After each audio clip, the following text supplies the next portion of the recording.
Yeah, good day everyone, and welcome again to my YouTube channel. As usual, my name is Olugbenga Adetitun is my name. And today I welcome you to our video on answers to 12 marriage questions that are asked. I have some 12 marriage questions in my hand here that have been asked, and I'm going to provide answers to them in the next 1 hour or less.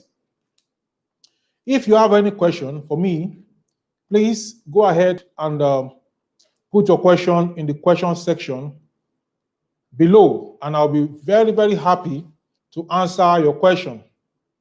The first question I have with me here is from an email, and I'm going to take the question immediately.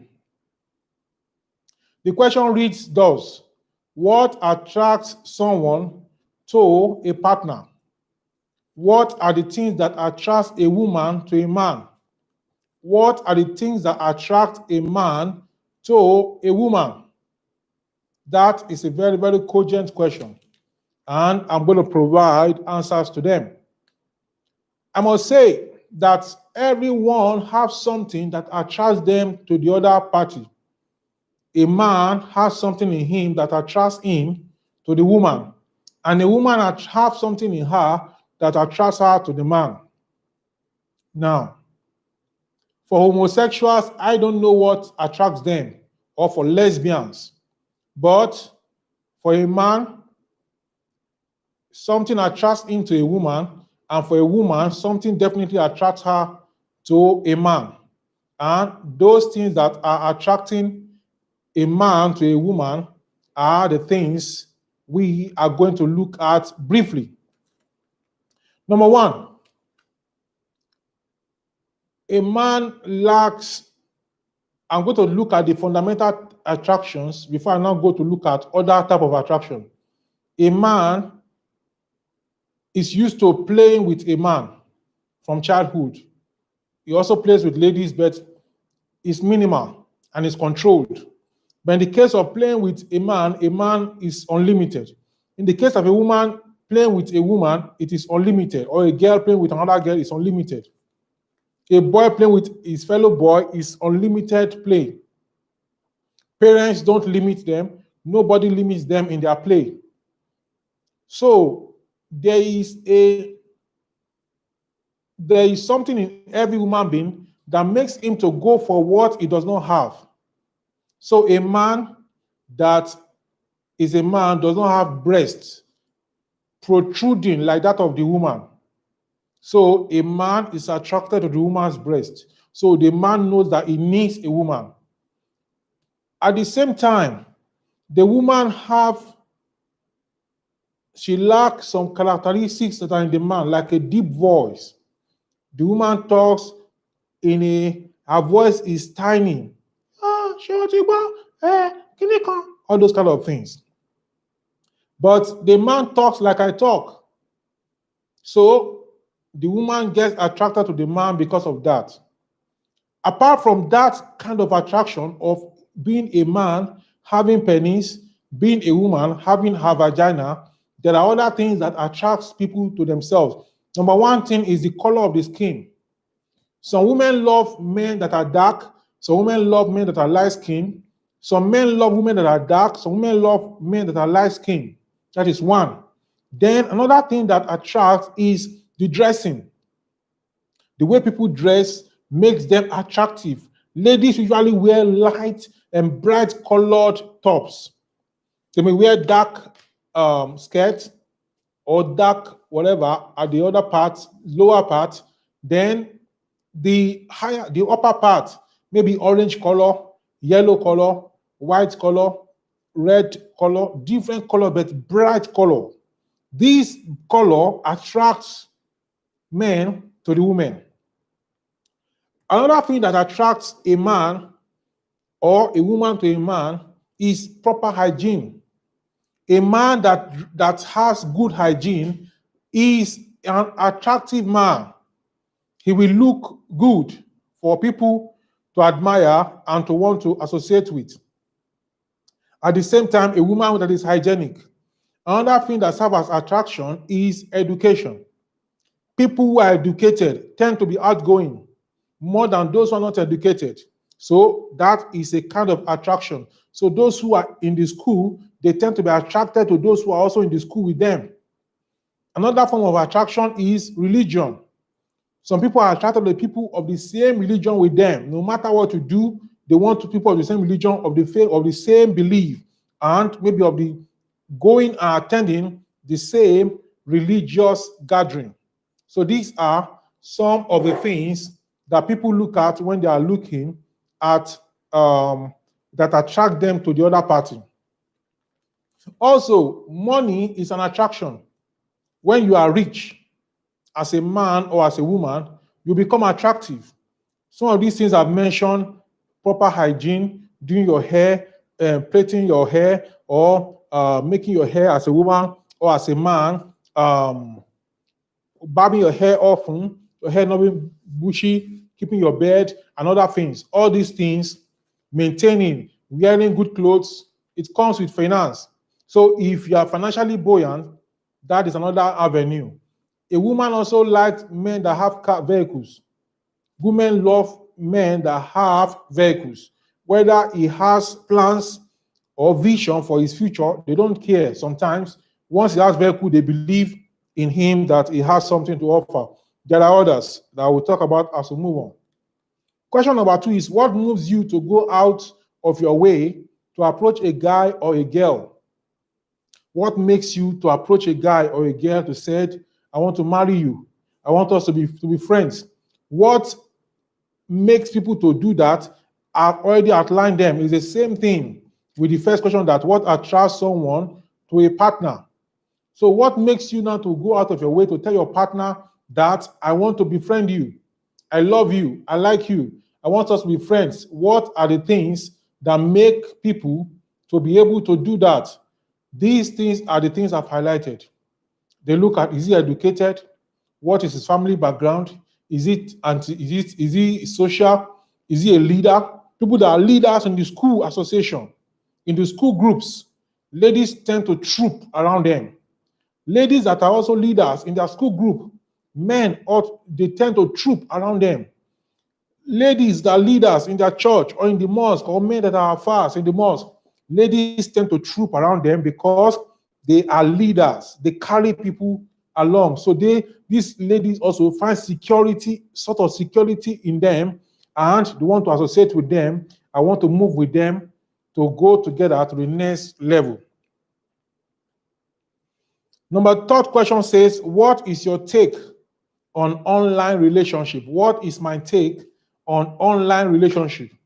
Online relationship can be on Facebook, can be on WhatsApp, can be on Twitter, can be on Instagram, can be on Snapchat, and other places that people socialize. Now, what do I think about online relationship? Now, relationships that are built offline, you meet somewhere, you know yourself somewhere. So if it's going to be online also, you are going to meet somewhere, maybe on Facebook, maybe on Twitter, maybe on Instagram, maybe on WhatsApp, maybe on Telegram, and maybe even on LinkedIn. You see, Facebook, for example, has made photo album to become obsolete.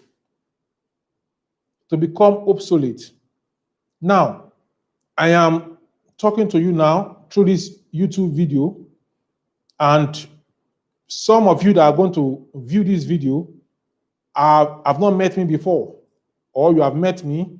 The majority have not met me before, because most of my subscribers on YouTube are people I don't know, are people that I have not met. But my video, the title and the thumbnail is inspiring them, and then they get to watching. So if you are seeing this, assuming I'm not married, but I'm married, but assuming I'm not married, and you are seeing this, and then we get discussing business, marriage, and other things, and then you find me attractive, and then I find you attractive from social media. If everything is going on fine, then we can take it to the next level. Let's meet. I'm in this social place. Let me social place so that we can see face to face, not just social media. From there, you meet face to face, and then you discuss, and then you see that okay, it's not just social media. Even in the physical realm, physical life, this individual is who I think I can befriend, or I can get married to. From there, you can say, okay, where do you live? You visit yourselves. From there, relationship is built up. So the question, I think I've answered that. What is your take on online relationship? There is nothing wrong with online relationship. Online and offline, everything done on offline is being done online today, with the exception of just a few things. But you cannot touch an individual on the internet, online. You need offline to be able to touch an individual, to have physical touch with anybody. You need to be offline and not just online. If you want to touch somebody, you have to be offline to be able to have a real touch of someone. So in relationship, there are some things you cannot do offline. There are some things you cannot do online, but there's also some things you can do online. So the one you can do online, you can talk, you can chat, you can ask about yourself. You do that, then you can take it up from there to the offline level, and you see how it goes and everything. So there's nothing wrong with online relationship. It is very, very okay, but must be handled properly. If you get to meet somebody online and the person is saying, okay, I love you, I do this, you say, send me a card, he sent you. You say, do this, he sent you. You now say, okay, let us meet. Let's meet maybe in a particular hotel in Port Harcourt. Tell him that, no, I can't meet you in a hotel. It's okay, let's meet maybe in Abuja, in Nikon Noga. He said, no, I can't meet you in a hotel. Meet in a neutral place. Arrange to meet maybe in a home or in an eatery. In an eatery. If there's Mr. Biggs where you are, you can meet around Mr. Biggs. If there's no Mr. Biggs where you are, you can meet at this Chicken Republic and other eateries that don't stay. You don't need to lodge. You're meeting somebody for the first time. You don't need to lodge in a hotel with the individual. All you need to do is meet at the eatery. If you are traveling interstate to meet somebody you met online, don't let the person know where you are passing the night. Meet in the eatery in the daytime, maybe in the morning or in the afternoon. Don't meet in the eatery in the evening. When it is dark, meet in the morning or in the afternoon, and then have your meeting and then part. Don't tell the person where you are staying, where you are putting up. Are you following? If you're going to pass the night, don't tell the individual, because you are meeting for the first time in a face-to-face. So you have to be careful because of some undesirable elements that take advantage of individuals. Now, the next question says, is sex important in a relationship? That is the next question. It says, is sex important in a relationship? Well, the importance of sex in marriage cannot be overemphasized. The importance of sex in marriage cannot be overemphasized. One of the things that make marriage to be marriage is sex, because you have free access to sex without any hindrance, so to say. So where somebody is saying sex is not important, so what is important? Is it just to be looking at yourself, the faces of yourself, or cooking for yourself, or going to the market, or doing your work, or every other thing? So sex is important in marriage. Every other thing that you talk about, you can do them outside of marriage, but sex is legal in marriage. If you have sex outside of marriage, it can be said to be illegal. But the moment you are married, sex is legal. So to the question, is sex important in a relationship? I don't know what you are trying to say. If you're not yet married, sex is not important. But the moment you get married, sex is important. In fact, sex is about number one in the relationship. Sex is about number one. Maybe sex is number one after finance. In fact, sex and finance, they are running pari passu in marriage. By the time you eat well and you feel very well, the next thing is the other party should be thinking about is sex. And then when you have sex in marriage, you will let the woman become pregnant, you nurse the baby, the pregnancy, and then you have a baby. You start building your home from there and other things. I have a lengthy question here. The next question is lengthy. I'm going to read it out. It's lengthy from someone. He said, I need advice. I am confused. I'm a married woman. Anytime my husband wants to meet with me, he will use drugs. The name of the drug is mentioned here, but I won't mention it so that some people will not go and be buying those drugs. He said he will use drugs without my knowledge. Anytime he uses the drug, he will make sure I faint. That means when the husband is having sex with her, after using drug that will engineer his system and make him very strong to have sex, the wife will he will be strong to the extent that the wife will faint. He said, when he sees that I am not breathing again, he will find water and pour on me until I wake up. When he sees I have come back to life, he will force me to continue sex with him. The first time he did this, I forgave him. The second time, I ran away. He comes around to beg me and my parents. He did this for about 4 times. The last one, he was with knife, and he said he will kill me, but I got saved. This was 5 years ago. Now, he is begging me to come to him. His second wife has left him too. He is not ready to repent. Should I go back to the house? Should I stay and take care of my 3 children? So this is the question. Whenever the husband wants to have sex with the woman, he's going to use drug. Anytime he wants to have sex with her, he will use drug before he has sex with the woman. Now, as the man uses the drug, the woman will faint. When the man uses drug before he has sex with her, the woman, because the man is strong, without the woman knowing he has used any sex improvement drug, the woman will faint. Now the woman is asking that she has left the house with 3 children that they have together. The man had a second wife. The second wife ran away. Now should she come back or should she stay away from the man and from the marriage? So she's asking, what do we advise? And then the man is even not ready to repent. He doesn't want to change his ways. Somebody have said that marriage is for better, for worse.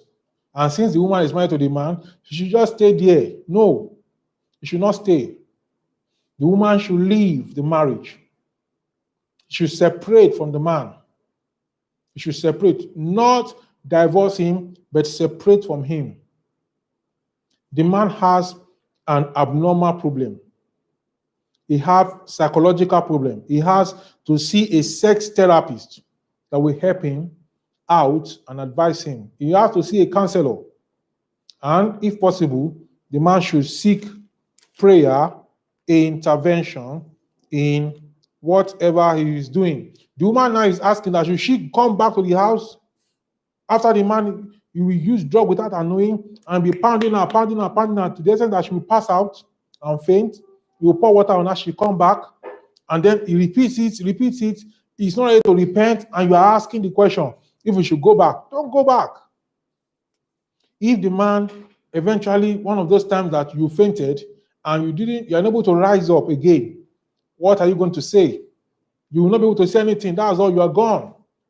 So your children need you. Your parents need you if they're still alive. Your brothers and sisters need you. I, Olugbenga Adetitun, I also need you around so that you can enjoy and see more of my videos.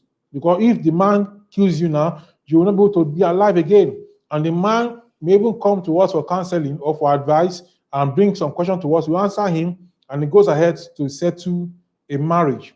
So advise him to seek counseling, to seek a therapist, to see a psychiatrist, to be able to address his sex drive and then he should stop using sex improvement drugs. He should stop using them. Scientists and even medical doctors and the people who are pharmacists tell us that this drug we are using, even biologists, researchers tell us that the drug we are using has negative effects on our health, on our body. Any drug that you use, even paracetamol, even whatever, Fensic, even anti-malaria, they have effect because they consist of chemical compounds such that as you use them, the kidney and the liver, they do extra work to be able to remove the toxic chemicals in the drugs from your system. So the more you take the drug, the more it affects you. The more you take the drug, the more it affects you. The more you take the drug, the more it affects you. It is advisable you take natural remedies. And then why are you using sex improvement drugs? By the time you have sex with a lady for 5 to 10 minutes, is sufficient, or 15 minutes or 20 minutes. The sex I'm talking about is not the pounding her for 20 minutes. No. Pounding her for 5 minutes, for 10 minutes. No. There's no award for you lasting long in bed. You can start your sex with foreplay, whereby the woman will also enjoy it. Then, even by the time you are doing foreplay, everything, that takes about 20 minutes already, or 15 minutes, or 10 minutes. Then the actual sex, where the man releases. After the woman has reached orgasm, takes maybe 2, 3, 4 minutes. And then you are refreshed, and then you go your way. So let's stop using all these sex improvement drugs. And if you are going to use them, seek proper medical advice before. You don't just use them on your own. Go across the counter and then be buying different drugs and be using them. The next question is also about sex. It says, my wife hates sex. I love sex. She always preached to me about controlling my emotion towards sex. I don't like it. What should I do? This is a common question in most marriages. The husband does not like sex. The husband likes sex, and most men like sex. Don't tell them I told you. Most men, they love sex. Most men, they love sex. A few women love sex. But we can make many women love sex if we handle them very well. This individual says his wife hates sex. That's the language, hate. But he loves it. In fact, the woman will be preaching that sex is not food. I've heard that before. That sex is not food. The woman is playing with her marriage. If you're a woman and you don't like sex and you are married, so what are you? One of the reason why you are married is for sex. Don't let anybody to deceive you with anything. One of the reasons for marriage is for sex. By the time you get to the other room, hook your husband and make him enjoy himself. Not that you just be doing this one and that one. Some women even report their husband to pastors or imams or counselors that he loves too much sex. The pastor you are reporting to is also loves sex with his wife. The imam you are reporting to also loves sex with his wife. The counselor you are telling, even myself, loves sex with his wife. Every man loves sex. Now, women hate sex due to the following reasons. Number one, circumcision. A woman that is circumcised, her clitoris is removed. So there's nothing to make her to feel orgasm, to enjoy the sex. And that is why female genital mutilation is discouraged today.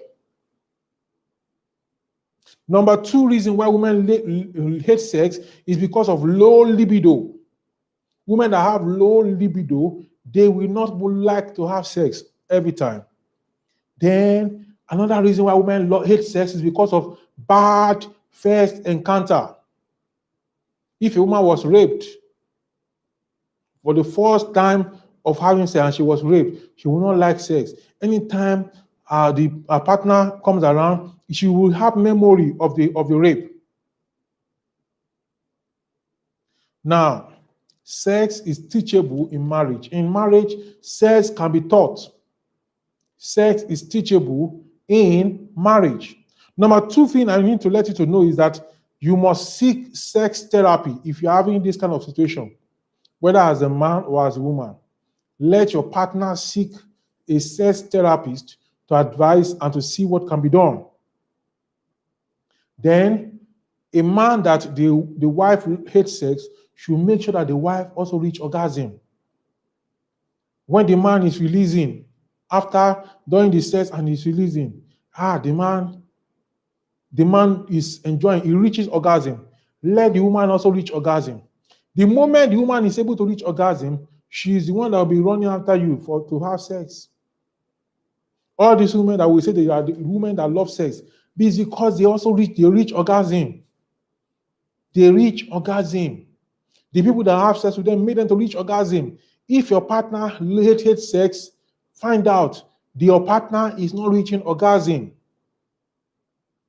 Check how you can make your partner to reach orgasm. By the time your partner is also reaching orgasm during sex, the next day, the next time, your partner will be calling you for sex. Your pounded yam, after you have make her reach orgasm, will be big, very heavy, with correct soup and meat. Why? Because we make her to reach orgasm in sex. Many men don't let the women to reach orgasm, and they come around and say that the women don't love sex. I think women also love sex. If you have foreplay and you do everything you need to do and also make her to reach orgasm.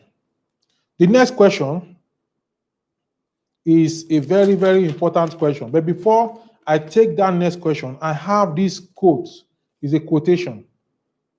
It said, the quotation said, the first step towards success is taken when you refuse to be a captive of the environment you find yourself.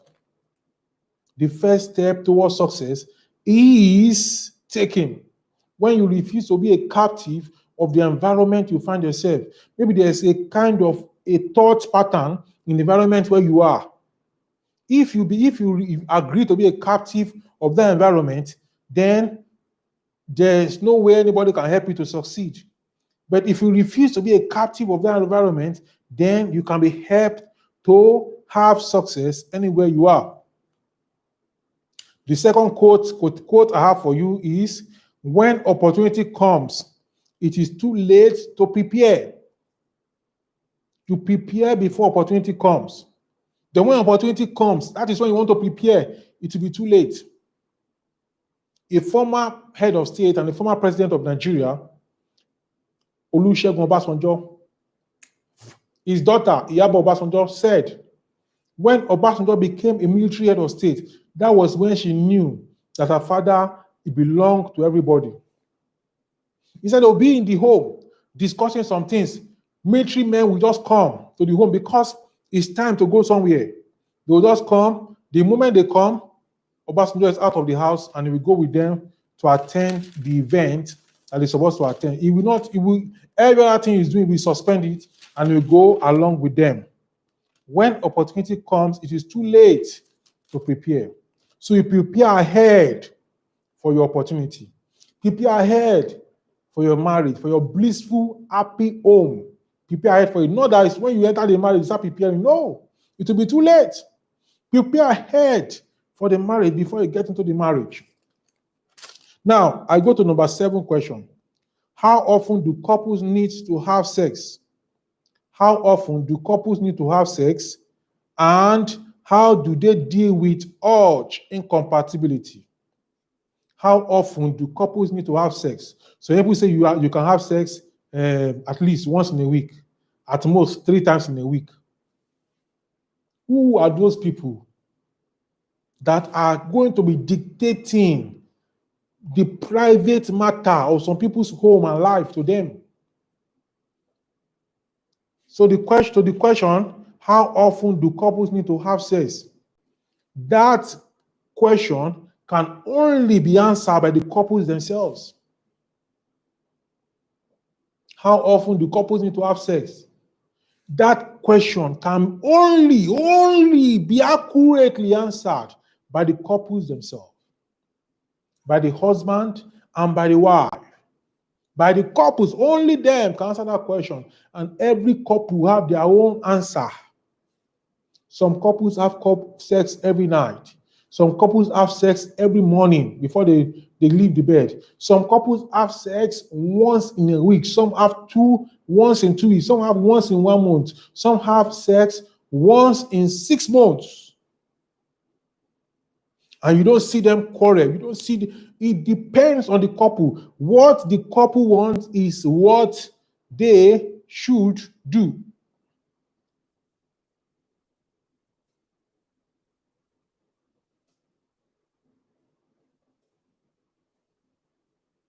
So I'm writing the question, how often should couples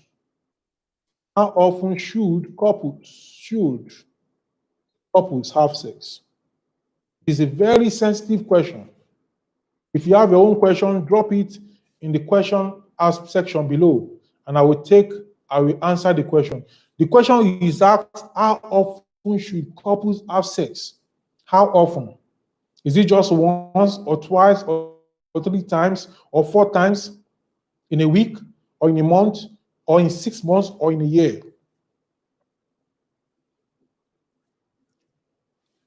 Younger couples, wake up and don't deceive yourself. Don't deny your husband of sex. If you are not going to be ready, don't just be saying, I'm not ready every time. If you do that, your husband will seek sex elsewhere, or your wife will seek sex elsewhere. There are stories that touch the heart on this matter. Have proper understanding and move on. Have understanding between yourself. That question can be accurately answered by the couples themselves. The next question says, how do couples deal with urge incompatibility? The husband is ready for sex, the wife is not ready at that particular time. Or the wife wants to have sex, the husband doesn't want to have sex at that particular time. And that's happened. If it happens once in a jiffy, once in a while, no problem, understandable. It's happening every time. Every time the husband say, oh yeah, the woman will say no. Every time the woman say, oh yeah, the man will say no. Those couples need to see a counselor. They need to see a counselor. Don't go and see your father and your mother. Don't go and see the girl's mother or the girl's father. Don't go and see the girl's father or the girl's mother. They will scatter your home because they will take sides. Go and see a neutral counselor who will counsel you, who does not know you. Their own job is counseling and specialists in marriage counseling, like myself. You can give me a call. Call me on WhatsApp. 080-369-10-988 is my number. And I don't know you. I'm going to give you heart-to-heart advice on how your marriage and your sex life will be great and better. Now, how do you deal with sex incompatibility?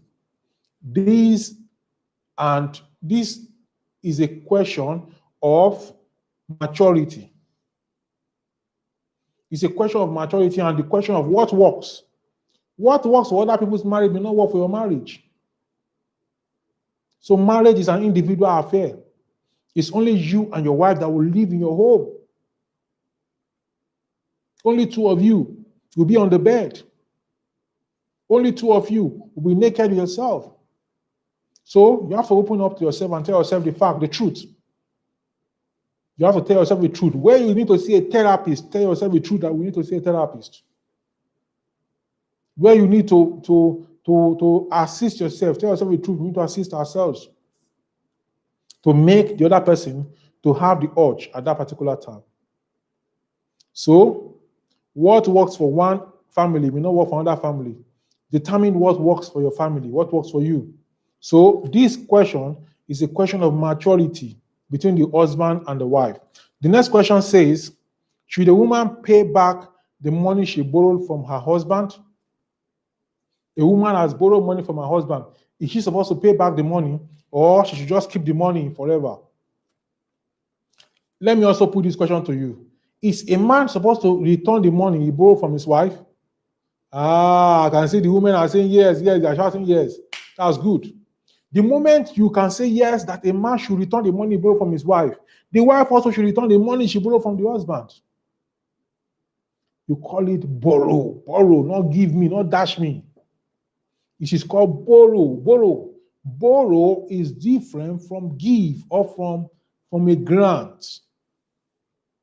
So if you told your partner to borrow you the money, make sure you also return the money. Because you told your partner, borrow me. So if something is borrowed, the thing should also be returned back to the person who borrowed you that particular item. So if a couple takes money from another couple, that individual should be able to return the money to the other partner. I'm going to hang the boot of this question and answer today at this point. I thank you for hooking up today to my YouTube channel. And next Sunday by 1 p.m., we'll be up again to take question and answer. If I can't make it by 1 p.m., I'll make it by 3 p.m. The time is not cast in stone. It can be changed. Initially, I thought I'll be changed by 1 p.m., but by the time I'm done with some engagement, I saw that I need to relax and do some things before coming up by this 3 p.m. So please click the like button, share my video. There are other videos in my YouTube channel.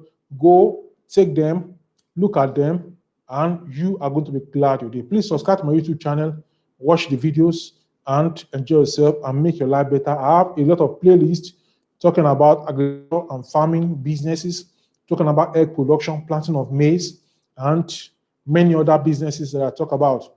Also, in terms of career, I've spoken about a lot about that. Then in terms of inspiration and motivation, I have spoken a lot. You have the playlist for all that. And you are not too young to make your marriage work. In fact, your marriage ought to work. And it is going to work. I am your host on this YouTube channel, Olugbenga Adetitun. You can message me on newbenga@yahoo.com, NEUGBENGA@yahoo.com, or send me a text or a WhatsApp message at 080-369-10-988. Until I come your way again, remain happy in your marriage.